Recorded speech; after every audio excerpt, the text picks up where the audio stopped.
హైదరాబాద్ లో సాగుతున్న ఆర్ఎస్ఎస్ కార్యకారిణి మండలి సమావేశాల్లో వాడివేడి చర్చ సాగుతోంది. ముఖ్యంగా కేరళ, బెంగాల్లో జరుగుతున్న హత్య రాజకీయాలపై సీరియస్ గా ఉన్నారు నేతలు. కమ్యూనిస్టులు నిరంతరం రాక్షస క్రీడ ఆడుతున్నారని మండిపడుతున్నారు.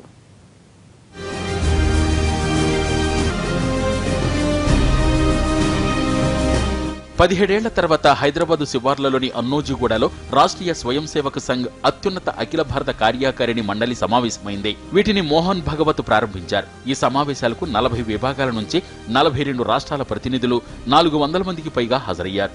గతేడాది తీసుకున్న నిర్ణయాలు, తీర్మానాల కార్యాచరణ అమలుపై సమీక్ష చేస్తున్నారు.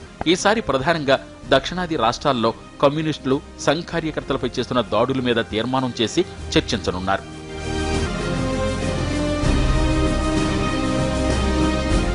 దేశంలో ఆర్ఎస్ఎస్, హిందూ సమాజంపై జరుగుతున్న దాడులను ఆర్ఎస్ఎస్ సీరియస్ గా తీసుకుంది.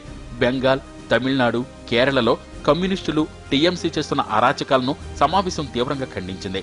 బెంగాల్లో దళిత మహిళపై అత్యాచారం జరుగుతున్న కేసులు పెట్టడానికి ప్రభుత్వం జొంకుతోందని ఆరోపిస్తున్నారు.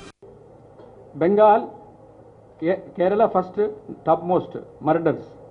బెంగాల్ మే స్వల్ప మర్డర్స్ అండ్ అత్యాచార్ because of TMC. It is not communist, TMC. And Tamil Nadu, it is a Islamic terrorism. They are killing so many karyakartas. About all these three things, Sarkar will issue a statement about the Bengal, about the incidents in Tamil Nadu.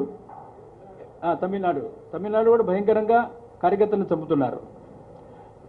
బెంగాల్లోనేమో in Bengal directly they are attacking the Hindu Samaja. In Tamil Nadu they are targeting the Sangha karyakartas, BJP karyakartas, Vidyachpati karyakartas.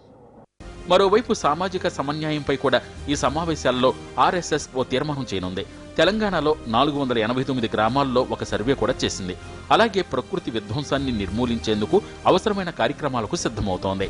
Praveen భాయ్ తొగాడియా, రామ్ మాధవ్తో పాటు ఇతర విభాగాల ప్రతినిధులు ఈ సమావేశాలకు హాజరయ్యారు. రేపు BJP జాతీయ అధ్యక్షుడు అమిత్ షా కూడా హాజరు కానున్నారు.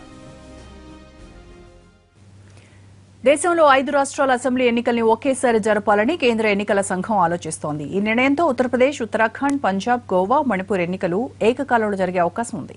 పెద్ద రాష్ట్రమైన ఉత్తరప్రదేశ్లో 7 దశల్లో ఎన్నికలు నిర్వహించనున్నట్టు తెలుస్తోంది. దీనిపై త్వరలోనే ప్రకటన వెలువడనుంది.